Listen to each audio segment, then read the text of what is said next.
Hi students, welcome to Neet Matrix. நம்ம இந்த வீடியோல என்ன பார்க்க போறோம் அப்படினா 7.5% கோட்டாக்கான கவுன்சிலிங் ப்ரொசீஜர் தான் பார்க்க போறோம். டீடைலா பார்க்க போறோம். வாங்க வீடியோக்குள்ள போறதுக்கு முன்னாடி நம்மளோட Neet Matrix சேனலை சப்ஸ்கிரைப் பண்ணிக்கோங்க. கூடவே இருக்கக்கூடிய பெல் பட்டனை கிளிக் பண்ணிக்கோங்க. அப்பதான் நம்ம போடக்கூடிய வீடியோ உங்களுக்கு நோட்டிஃபிகேஷனா வரும். நம்ம டிஸ்கிரிப்ஷன் பாக்ஸ்ல பாத்தீங்க அப்படினா Telegram group link இருக்கு and WhatsApp group link இருக்கு. அது ரெண்டையும் கிளிக் பண்ணி குரூப்ல ஜாயின் பண்ணிக்கோங்க. இம்பார்ட்டன்ட் அப்டேட் ஃபுல்லா அதல அப்லோட் பண்ணுவாங்க. வாங்க வீடியோக்குள்ள போலாம். ஃபர்ஸ்ட் ஆஃப் ஆல் பாத்தீங்க அப்படினா நம்ம 7.5% கோட்டா அப்படிங்கிறது மோஸ்ட்லி யாருக்கு இருக்கு அப்படினு பாத்தீங்கன்னா கவர்மெண்ட் ஸ்கூல் ஸ்டூடண்ட்ஸ்க்கு தான் இருக்கு. ஓகேவா? பியூரா வந்து 6th to 12th வந்து எங்க படிச்சிருக்கணும் அப்படினு கேட்டாங்கன்னா 6th to 12th வந்து கவர்மெண்ட் ஸ்கூல்ல படிச்சிருக்கணும். GS ன்னு போறேன், கவர்மெண்ட் ஸ்கூல்ல படிச்சிருக்கணும். ஓகேனே. இப்போ 7.5% நான் இப்போ கவர்மெண்ட் ஸ்கூல்ல படிச்சிருக்கேன். இப்போ கவர்மெண்ட் ஸ்கூல்ல படிச்சு நான் நீட் எழுதிட்டேன். என்னோடது எலிஜிபிலிட்டி மார்க் ஃபார் எக்ஸாம்பிள் எனக்கு 310 இருக்கு. 310ங்கிறது எக்ஸாம்பிள் நீட் ஸ்கோர் மார்க் நான் சொல்றேன். ஓகேவா?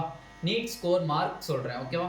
இப்போ இந்த 310 மார்க் உள்ள நான் இப்போ கவுன்சிலிங்ல கலந்துக்கணும். இப்போ நான் என்ன பண்ணணும் அப்படின்னா நார்மலா நீட் மார்க் வந்ததுக்கு அப்புறம் உங்களுக்கு ரெஜிஸ்ட்ரேஷன் ஸ்டார்ட் பண்ணுவாங்க. தமிழ்நாடு MBBS கவுன்சிலிங்கான ரெஜிஸ்ட்ரேஷன் ஸ்டார்ட் பண்ணுவாங்க. அதில் ரெஜிஸ்ட்ரேஷனுங்கிறது காமன் 92.5%க்கும் காமன் 7.5%க்கும் காமன். என்ன ஒரு டிஃப்ரென்ஸ் வரும்னா அதில் வந்து நீங்கள் கவர்மெண்ட் ஸ்கூலா இல்லை ப்ரைவேட் ஸ்கூலா அப்படிங்கிற இடத்துல சேஞ்சஸ், அந்த ஒரு சேஞ்சஸில் நீங்கள் 7.5% ஸ்டூடெண்ட் ஆயிடுவீங்க. இங்கே இவங்க 92.5% ஸ்டூடெண்ட்ஸாக ஆயிடுவாங்க. ஓகே, இப்போ ரெஜிஸ்ட்ரேஷன் பண்ணும்போது நீங்கள் எவ்வளோ அமௌண்ட்டு கட்டணும் அப்படிங்கிறதான் கொஷின். நார்மலாக பார்த்தீங்கன்னா 7.5% ஸ்டூடெண்ட்ஸ் வந்து எந்த ஒரு அமௌண்ட்டுமே கட்ட தேவை கிடையாது. ஓகேவா? நார்மலாக வந்து 500 rupees வந்து நாங்கள் 92.5% கட்டுறாங்க அப்படின்னா அந்த 500 rupees கூட 7.5% ஸ்டூடெண்ட்ஸ் ரெஜிஸ்ட்ரேஷனில் கட்ட தேவை கிடையாது. நீங்கள் ரெஜிஸ்ட்ரேஷன் பண்ணும்போது எல்லாமே கவர்மெண்ட் ஸ்கூல்னு போடுறீங்க. ஸ்கூலில் போட்டு எந்த கோட்டா கீழே வரீங்கன்னு கேட்கும். 7.5% கோட்டான்னு போட்டுட்டாலே தானாக ஆட்டோமேட்டிக்காக அது என்ன ஆயிரும், சப்மிட் ஆகிரும். இதே ப்ரைவேட் ஸ்கூலாக போட்டுட்டீங்க அப்படின்னா கீழே 500 rupees வந்து கட்டணும்னு சொல்லி போடும். ஓகேவா? அதனால வந்து 500 rupees நீங்கள் கட்ட தேவையில்லை ஃபார் ரெஜிஸ்ட்ரேஷன் ஃபீ வந்து. ஓகேவா? அப்போ நீங்கள் ஃபஸ்ட்டு பண்ணக்கூடிய ஸ்டெப் நம்பர் 1 என்னது, ரெஜிஸ்ட்ரேஷன் பண்ணணும். ரெஜிஸ்ட்ரேஷன் பண்ணால் மட்டும்தான் உங்களால் சாய்ஸ் ஃபில் பண்ண முடியும். ரெஜிஸ்ட்ரேஷன் பண்ணாமல் டேரெக்டாக சாய்ஸ் ஃபில்குள்ளே வரேனே அப்படின்னா சாய்ஸ் ஃபில்குள்ளலாம் வர முடியாது. ரெஜிஸ்ட்ரேஷன் பண்ணால் தான் செகண்டாக என்ன நம்மளுக்கு ரிலீஸ் ஆகும், ரேங்க் லிஸ்ட்டு ரிலீஸ் ஆகும். ஓகேவா? ரேங்க் லிஸ்ட்டு வந்து ரிலீஸ் ஆகும். அந்த தரவரிசை பட்டியலுங்கிறது 92.5%க்கு தனியாக செப்பரேட்டாக ரிலீஸ் பண்ணுவாங்க, 7.5%க்கு தனியாக ரிலீஸ் பண்ணுவாங்க. அப்போ இந்த 7.5%ல் டாப் ஸ்கோர் வாங்கினவங்க ஃபார் எக்ஸாம்பிள் 500 இருக்காங்க அப்படின்னா அந்த 500லேருந்து தான் ஃபஸ்ட்டு ரேங்க்குன்னு பிரிப்பாங்க. அப்போ 500 வந்து ஃபஸ்ட்டு ரேங்க்கு, 495 செகண்ட் ரேங்க்கு அப்படின்னு பிரிச்சுக்கிட்டே வருவாங்க. ஓகேவா? அப்போ 7.5%க்கு செப்பரேட் ரேங்க் லிஸ்ட் ரிலீஸ் பண்ணிடுவாங்க. ஓகேவா? ஓகே, நெக்ஸ்ட் என்ன நடக்கும், இதுக்கப்புறம் என்ன நடக்கும் அப்படின்னா உங்களுக்கு டைரக்ட் கவுன்சிலிங்னா என்னது, ஆஃப்லைன் கவுன்சிலிங். ஓகேவா? அப்போ வந்து 92.5% பார்த்தீங்க அப்படின்னா online counselling. But 7.5% government school ஸ்டூடெண்ட்ஸ்க்கு வந்து ஆஃப்லைன் கவுன்சிலிங். எதனாலனே ஆஃப்லைன் கவுன்சிலிங் நடத்துகிறாங்க அப்படின்னா சீட்டு ரொம்ப ரொம்ப ரொம்ப ரொம்ப ரொம்ப கம்மி. 7.5% ஸ்டூடெண்ட்ஸ்க்கு சீட் மேட்ரிக்ஸ்ன்னு பார்த்தீங்கன்னா ரொம்ப ரொம்ப கம்மி. அதை டீட்டெயில்டாக நம்ம இந்த வீடியோட எண்டில் பார்ப்போம். யாரும் ஸ்கிப் பண்ணாமல் பாருங்கள். அப்போ ஆஃப்லைன் கவுன்சிலிங்கும் போது நீங்கள் என்ன பண்ணணும் அப்படின்னா உங்களுக்கு அந்த கவுன்சிலிங்குரிய டேட் அனௌன்ஸ் பண்ணுவாங்க. உங்களுக்கு எத்தனை நாள் கவுன்சிலிங் நடக்கும்னா 2 நாள் தான் கவுன்சிலிங் நடக்கும். 2 நாள் தான் என்ன நடக்கும், கவுன்சிலிங் நடக்கும். அந்த 2 நாளில் உங்களுக்கு கவுன்சிலிங் ஃபுல்லாக சீட்டை ஃபில்அப் பண்ணிடுவாங்க. அதில் கவர்மெண்ட் காலேஜஸில் பார்த்தீங்க அப்படின்னா கிட்டத்தட்ட 301 சீட்ஸ் கிட்ட நம்மளுக்கு இருக்குது. 301 சீட்ஸ் கிட்ட இருக்குது நம்மளுக்கு. அந்த 301 சீட்ஸ் பார்த்தீங்க அப்படின்னா ஓசிக்கு பார்த்தீங்க அப்படின்னா நம்மளுக்கு 93 சீட்ஸ் இருக்குது. பிசிக்கு பார்த்தீங்க அப்படின்னா 80 சீட்ஸ் இருக்குது. பிசிஎம்க்கு பார்த்தீங்க அப்படின்னா நம்மளுக்கு 10 சீட்ஸ் இருக்குது. எம்பிசிக்கு பார்த்தீங்க அப்படின்னா 61 சீட்ஸ் இருக்குது. எஸ்சிக்கு பார்த்தீங்க அப்படின்னா 45 சீட்ஸ் இருக்குது. எஸ்சிஏக்கு பார்த்தீங்க அப்படின்னா 9 சீட்ஸ் இருக்குது. எஸ்டிக்கு பார்த்தீங்க அப்படின்னா 3 சீட்ஸ் இருக்குது. இதுதான் வந்து seat matrix for 7.5% school students. Government காலேஜஸ்க்கு மட்டும்தான் நான் எழுதி போட்டிருக்கேன். ஓகேவா? அப்போ இந்த government colleges and self financing colleges ரெண்டுக்கும் இருக்கக்கூடிய அந்த சீட்டு வந்து அந்த 2 நாளில் ஃபில்அப் ஆகி முடிச்சிருவாங்க. 2 நாளில் ஃபில்அப் ஆகி முடிச்சிருச்சு அப்படின்னா நீங்கள் எத்தனை நாளுக்குள்ளே காலேஜ் போய் ஜாயின் பண்ணணும் அப்படிங்கிற கணக்கு வேறு இருக்குது. நீங்கள் ஃபார் எக்ஸாம்பிள் இப்போ June 29 எக்ஸாம்பிள் சொல்கிறேன், June 29 and 30 நடக்குது அப்படின்னா நீங்கள் காலேஜில் போய் ஜூலை 3க்குள்ளே ஜாயின் பண்ணுற மாதிரி டேட் தருவாங்க. அப்போ கிட்டத்தட்ட 2 டேஸில் நீங்கள் போய் அட்மிஷன் ப்ராசஸை நீங்கள் காலேஜில் முடித்து நீங்கள் காலேஜில் ஜாயின் பண்ணியிருக்கணும். சப்போஸ் நீங்கள் காலேஜில் ஜாயின் பண்ண விட்டுட்டீங்க அப்படின்னா அது வந்து என்னவாயிரும், வேக்கண்ட் சீட்டாக மாறிடும். ஓகேவா? அப்போ இதுவரை என்ன பார்த்துருக்கோம், ஃபஸ்ட்டு ரெஜிஸ்ட்ரேஷன் பண்ணணும், next rank list, next offline counselling, direct counselling சொல்லிடுவோம். ஓகே, இப்போ டேரக்ட் கவுன்சிலிங்கில் என்னென்ன நடக்கும் அப்படின்னா ரவுண்ட் ஒன் கவுன்சிலிங் சொல்லுவாங்க. அந்த ரவுண்ட் ஒன் கவுன்சிலிங்கில் நீங்கள் இங்கேருந்து கவுன்சிலிங் டேட் அனௌன்ஸ் பண்ணதுக்கப்புறம் நீங்கள் இங்கேருந்து சென்னைக்கு போவீங்க. சென்னை நேரு ஸ்டேடியம் சொல்லுவாங்க. அந்த நேரு ஸ்டேடியத்துக்கு போயிட்டீங்க அப்படின்னா அங்கே வந்து உங்களுக்கு கவுன்சிலிங் அலாட் பண்ணுவாங்க. அந்த கவுன்சிலிங்கில் என்ன பண்ணுவாங்கன்னா பிட்வீன் ரேங்க்ஸ் ஒன்று கொடுத்துருப்பாங்க. அந்த பிட்வீன் ரேங்க்ஸில் இருக்கிறவங்கள காலை ஷிஃப்ட்டு, மிச்சம் பிட்வீன் ரேங்க்ஸ் சொல்லுவாங்க ஆஃப்டர்நூன் ஷிஃப்ட்டுன்னு சொல்லி மொத்தம் 4 ஷிஃப்ட்டாக பிரிச்சுருவோம். 4 ஷிஃப்ட்டாக பிரித்து 4 விதமாக கவுன்சிலிங்ஸ் நடக்கும். ஓகேவா? அப்படி போகும்போது நான் என்னென்ன எடுத்துகிட்டு போக, டாக்குமெண்ட்ஸ் என்னென்ன எடுத்துகிட்டு போக அப்படிங்கிறது தான் ஸ்டூடெண்ட்ஸ்னுடைய கொஷின்ஸ்.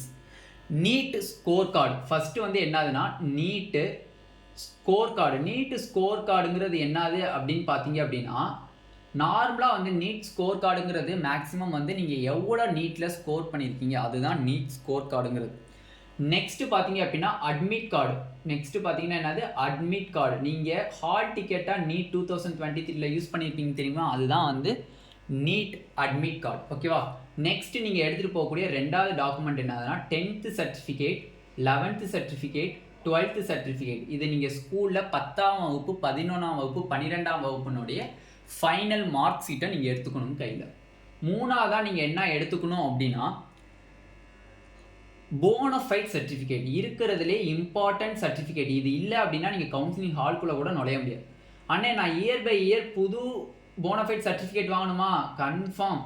ஓகேவா? கன்ஃபார்ம் நீங்கள் புதுசு தான் வாங்கணும். லாஸ்ட் இயர் போனஃபைட் சர்டிஃபிகேட் செல்லுபடி ஆகாது. அப்போ இந்த போனஃபைட் சர்டிஃபிகேட்டை நான் எப்படின்னே எடுக்க அப்படின்னு கேட்டிங்கன்னா ஆல்ரெடி நம்ம இது போனஃபைட் சர்டிஃபிகேட்டுக்கு ஒரு வீடியோ போட்டாச்சு. இருந்தாலும் இதில் கொஞ்சம் எக்ஸ்ப்ளனேஷன் கொடுக்குறேன். இந்த போனஃபைட் சர்டிஃபிகேட் வந்து டிஎன் மெடிக்கல் செலெக்ஷன்லேருந்து யூஜி கவுன்சிலிங்கான புல்லெட்டினாக ரிலீஸ் பண்ணுவாங்க. அதில் அனெக்சர் 2ங்கிறதுல நம்மளுக்கு வந்து இந்த போனஃபைட் சர்டிஃபிகேட் ஃபார் 7.5% ஸ்டூடெண்ட்ஸுக்கு இருக்கும்.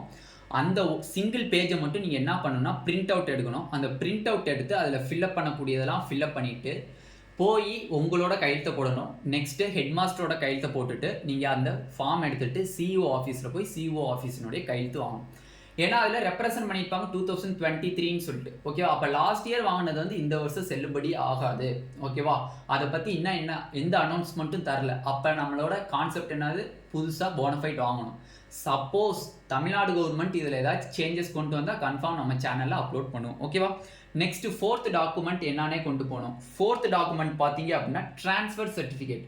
நீங்கள் 12th முடிச்சிருந்தீங்க அப்படின்னா 12th நீங்கள் வெளியில் வரும்போது உங்களுக்கு டிசி கொடுத்துருப்பாங்க. அப்படி இல்லை அப்படின்னா நீங்கள் காலேஜ் படிச்சுட்டு இருக்கீங்க, நீங்கள் வந்து பிஎஸ்சி அக்ரி முடிச்சிட்டீங்க, இல்லை பிஎஸ்சி ஃபிசிக்ஸ் கெமிஸ்ட்ரி எது முடித்தாலுமே பிஎஸ்சி முடிச்சு வெளியில் வரும்போது அங்கே ஒரு டிசி ஃபார்மில் ஒன்று தருவாங்க. அதை நீங்கள் இங்கே கொண்டு போகணும். நெக்ஸ்ட்டு 5th சர்டிஃபிகேட் என்ன பார்த்தீங்க அப்படின்னா நேட்டிவிட்டி சர்டிஃபிகேட். நேட்டிவிட்டி சர்டிஃபிகேட் இருக்கிறதுல ரொம்ப ரொம்ப முக்கியமான சர்டிஃபிகேட் நேட்டிவிட்டி சர்டிஃபிகேட். இதை வந்து லாஸ்ட் 3 இயர்ஸாக அப்ளிகபிள், ரொம்ப ரொம்ப மோஸ்ட் அப்ளிகபிளாக ஆக்கிட்டாங்க. நார்மலாக பார்த்தீங்கன்னா நேட்டிவிட்டி சர்டிஃபிகேட்டுங்கிறது இருப்பிட சான்றிதழ். நீங்கள் தமிழ்நாட்டில் தான் இருக்கீங்க, இந்த டிஸ்ட்ரிக்டில் தான் இருக்கீங்க அப்படிங்கிறத ப்ரூஃப் பண்ணுறக்கூடிய ஒரு சர்டிஃபிகேட் தான் நேட்டிவிட்டி சர்டிஃபிகேட். நெக்ஸ்ட்டு 6th பார்த்தீங்க அப்படின்னா கம்யூனிட்டி சர்டிஃபிகேட். கம்யூனிட்டி சர்டிஃபிகேட் யார் யாருக்கு தேவை அப்படின்னா BC, MBC, BCM, SC, SCA, ST இவங்களுக்கு தான். ஓசிக்கு தேவை கிடையாது, ஏன்னா அவங்க ஓப்பன் கேட்டகரியில் போயிடுவாங்க. ஓகேவா? ஓகே. நெக்ஸ்ட்டு 7th டாக்குமெண்ட் என்னதுன்னா ஃபஸ்ட்டு கிராஜுவேட். ஃபஸ்ட்டு கிராஜுவேட்டுங்கிறது யாருன்னா என் அப்பா அம்மா படிக்கவில்லை, நான் வந்து ஃபஸ்ட்டு சைல்டு எங்கள் அப்பா அம்மாவுக்கு. அப்போ வந்து நான் முதல் பட்டதாரியாக இப்போ தான் ஆக போகிறேன். மெடிக்கலுக்குள்ளே போனேன்னா நான் முதல் பட்டதாரி. அதனால எங்கள் அப்பா அம்மா படிக்காதனால நான் வந்து ஃபஸ்ட்டு கிராஜுவேட் சர்டிஃபிகேட் வாங்கிட்டீங்க அப்படின்னா நீங்கள் உங்கள் அப்பா அம்மாவுக்கு சர்டிஃபிகேட் வைக்கணும்னு தேவை கிடையாது, உங்களோட ஃபஸ்ட்டு கிராஜுவேட்டே பேசிடும். ஓகேவா? இல்லை எங்கள் அப்பா அம்மா படிச்சிருக்காங்க, நீங்கள் வந்து ஃபஸ்ட்டு கிராஜுவேட் வாங்க முடியுமான்னு கேட்டிங்கன்னா வாங்க முடியாது. பட் உங்கள் அப்பா அம்மா வந்து எதுக்குள்ளே போயிருக்கக்கூடாது, காலேஜுக்குள்ளே போயிருக்கக்கூடாது. ஓகேவா?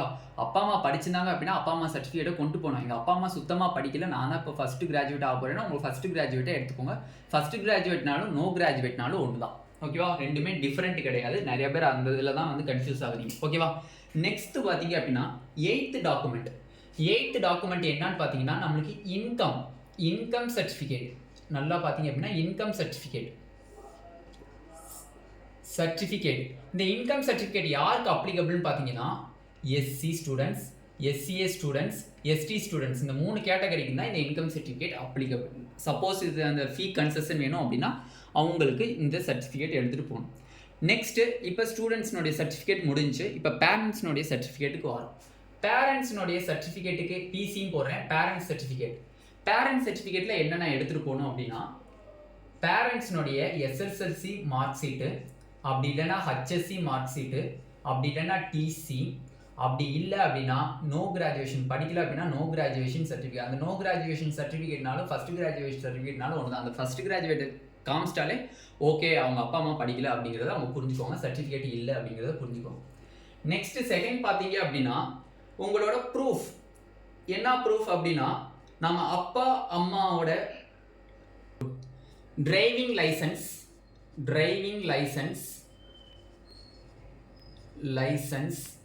இல்லை ஓட்டர் ஐடி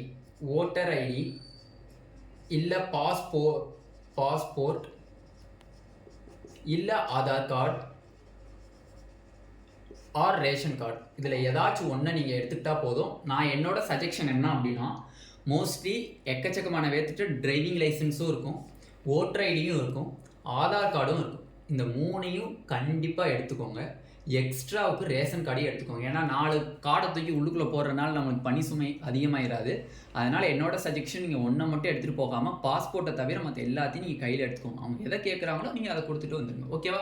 நெக்ஸ்ட்டு தேர்டு கடைசி பாயிண்ட் என்னதுன்னா அப்பா அம்மா தமிழ்நாட்டில் தான் படிச்சிருக்காங்க, தமிழ்நாட்டில் உங்கள் அப்பா அம்மா வந்து 10th படிச்சிருக்காங்க இல்லை 12th படிச்சிருக்காங்க இல்லை காலேஜ் படிச்சிருக்காங்க அப்படின்னா அவங்களோட சர்டிஃபிகேட் வந்து தமிழ்நாட்டில் படிச்சிருக்கக்கூடிய சர்டிஃபிகேட்டாக இருக்கணும். ஓகேவா? படிக்கப்பட்ட பெற்றோர்கள் அப்பா அம்மா படிச்சிருக்காங்க, 10th 12th கிராஜுவேட்டாக இருக்காங்க அப்படின்னா உங்கள் இந்த 3 பேர் தமிழ்நாட்டில் தான் படிச்சிருக்கணும். இந்த 3 படிப்புமே எங்கே தான் இருக்கணும்? தமிழ்நாட்டில் படித்ததாக இருக்கணும். அப்போ அப்பா அம்மா படிச்சிருக்காங்க அப்படின்னா பேரண்ட் சர்டிஃபிகேட் இருக்குது அப்படின்னா அது எங்கே இருக்கணும்? தமிழ்நாட்டில் இருக்கக்கூடிய சர்டிஃபிகேட்டாக இருக்கணும் அப்படிங்கிறதையும் நீங்கள் வந்து எங்கே பண்ணணும்? ப்ரூஃப் பண்ணணும். ஓகேவா? அப்போ ஃபஸ்ட்டு பேரண்ட் சர்டிஃபிகேட் என்னது?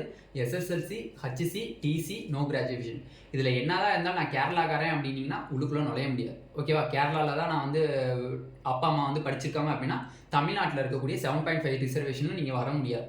ஓகே? ஏன்னா பேரண்ட் சர்டிஃபிகேட் எங்கே தான் இருக்கணும்? தமிழ்நாட்டில் இருக்கிற மாதிரி நீங்கள் காமிக்கணும். அதே மாதிரி driving licence, voter ID, passport, Aadhaar card, ration card ஏதாச்சும் ஒன்று எடுத்துக்கலாம். என்னோட சஜெக்ஷன் பாஸ்போர்ட்டை தவிர மற்ற எல்லாத்தையும் நீங்கள் எடுத்துக்கோங்க. இவ்வளோதான்.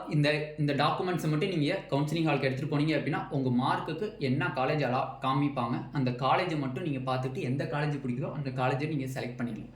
வேறு ஒன்றும் 7.5% ஆன்லைன் கவுன்சிலிங் மாதிரி ரொம்ப கிரிட்டிக்கலாலாம் எதுவுமே கிடையாது. ஏன்னா ஆஃப்லைன் கவுன்சிலிங் நீங்கள் அந்த இடத்துக்கு ஸ்பாட்டுக்கு போய் அந்த காலேஜஸை செலக்ட் பண்ணி அங்கே சர்டிஃபிகேட்டை சப்மிட் பண்ணிவிட்டு நீங்கள் வரணும். அதனால் இதுக்கு மேலே எதுவுமே கிடையாது. ரெஜிஸ்ட்ரேஷன் ரேங்க் லிஸ்ட் வரையும் 92.5க்கும் 7.5க்கும் ஒரே மாதிரி இருக்கும். அதுக்கப்புறம் இவங்க இங்கிட்டு பிரிஞ்சிருவாங்க, இவங்க இங்கிட்டு பிரிஞ்சிருவாங்க. நீங்கள் ஆஃப்லைன் கவுன்சிலிங்கில் போயிருவீங்க. டேரெக்டாக போகிறனால இந்த சர்டிஃபிகேட்டை மட்டும் எடுத்துக்கோங்க. சர்டிஃபிகேட்டை எடுத்துகிட்டு அங்கே போய் அவங்க சொல்கிற அந்த ஸ்பாட்டில் சொல்லக்கூடிய அந்த ஃபோட்டோஸ் அந்த இதெல்லாம் சொல்லுவாங்க, அந்த இதையும் நீங்கள் பார்த்து எடுத்துக்கோங்க. அதை நம்ம கண்டிப்பாக அந்த டாக்குமெண்ட் ரெக்குவயர்மெண்ட்டுங்கிற 7.5% இனி MBBS சர்டிஃபிகேட் வெரிஃபிகேஷன் அப்போ என்னென்ன கேட்குறாங்களோ அதை டீட்டெயில்டாக நம்ம போடுவோம்.